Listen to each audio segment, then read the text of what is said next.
Chapter 30, Part 1, JFK and the New Frontier.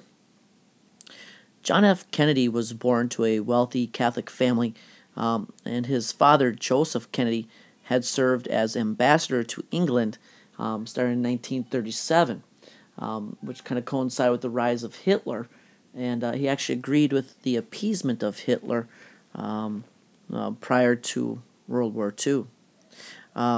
John had attended Harvard, where his interest in politics and history grew because of his father's position as ambassador to England. And in 1943, John enters the Navy and joins World War II, where he was a little commander of a PT boat that was eventually rammed by a Japanese destroyer. After the war, in 1946, JFK entered Congress at age 29, and 6 years later, at the age of 36, he's elected to the U.S. Senate. After serving in the Senate for 8 years, JFK is nominated to be the Democratic candidate for president in 1960. There were several obstacles that he had overcome, the biggest probably being his age.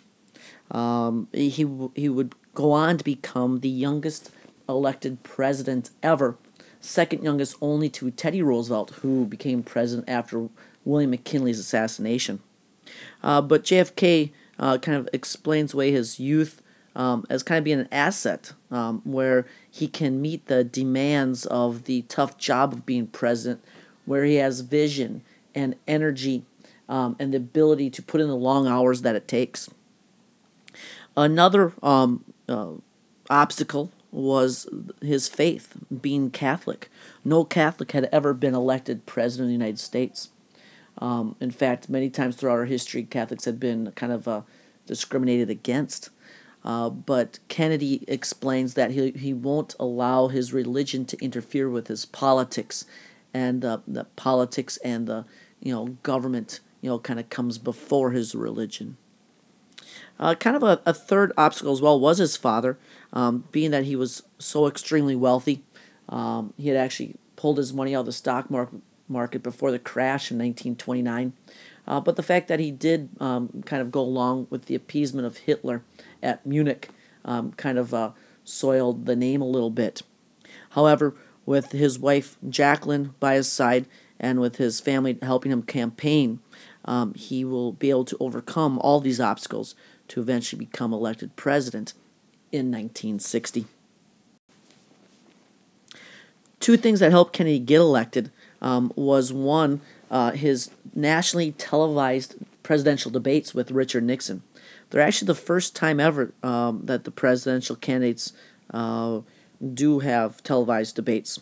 And for those watching it on TV, they kind of went with JFK as having looked like he was a better presidential candidate, both because of his appearance, and they liked how he kind of conducted himself, whereas Nixon had been sick, lost some weight, kind of blended in with the background, and didn't kind of put on the same makeup that Kennedy had, and therefore you could even see like the beads of sweat running down his forehead, and he just didn't look as presidential. However, for those listening on the radio, the majority of people actually said that Nixon sounded like he had won the debate. But now we know, obviously, the importance of television and the impact of image. The second thing that helps Kennedy get elected president is going to be Martin Luther King. He had been arrested down in Georgia, and whereas the Nixon camp just kind of ignored it and didn't really do much about it, JFK had his brother, Bobby, look into it and investigate to see why he was arrested and if there's anything that they could do to help get his release. And eventually they are able to help get him released from prison.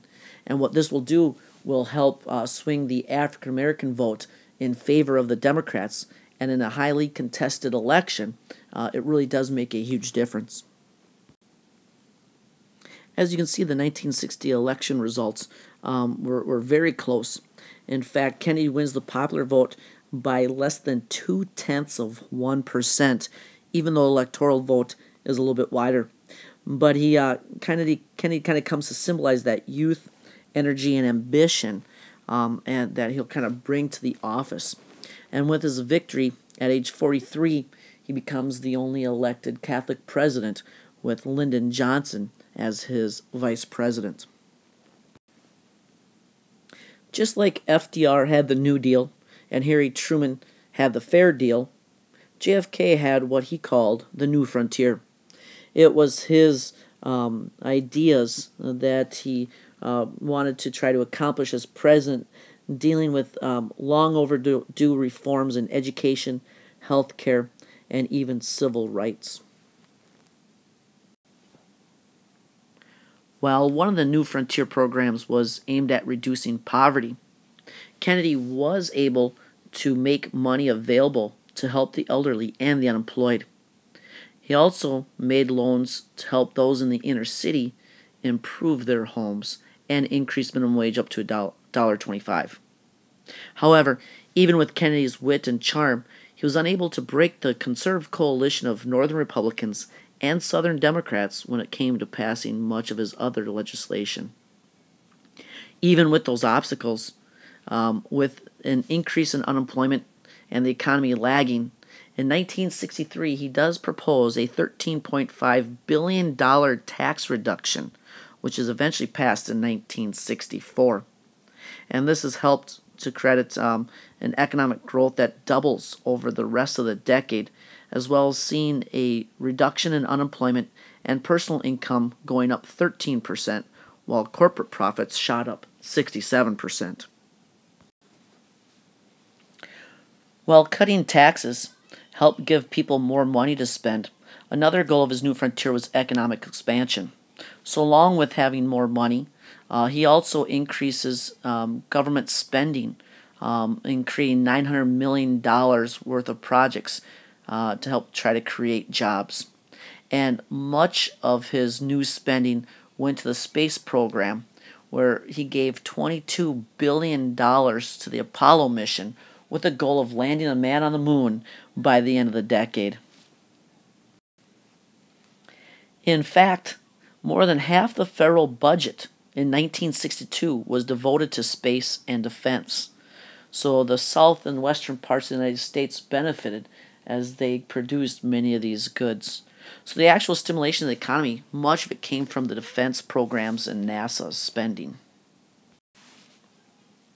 Now, when it came to civil rights, kind of a third part of his New Frontier, he was slow to move at first, Kennedy was, because he didn't want to offend the Southern Democrats, which he knew he'd need their support in future election of 1964.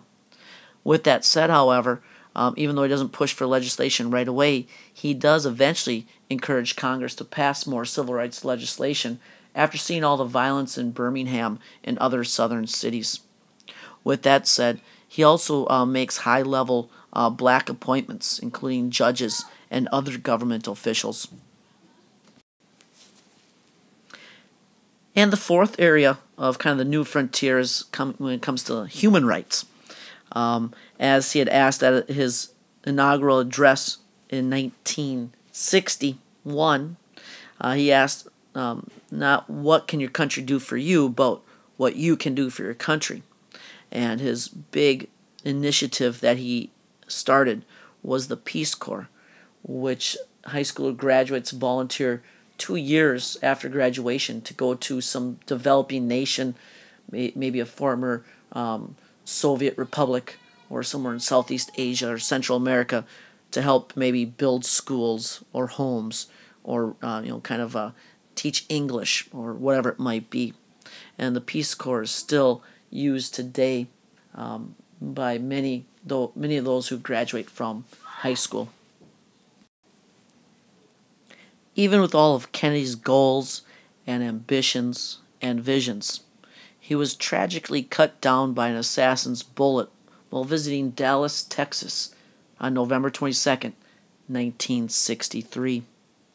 While riding through a parade with Governor Connally in the front seat in the home state of his Vice President Lyndon Johnson, a lone gunman, Lee Harvey Oswald, shot Kennedy twice And later on, the Warren Report, which was issued by Chief Justice Earl Warren and the Warren Commission, came out with the findings that it was Oswald who acted alone in this assassination, killing Kennedy, but not the dreams that he left behind.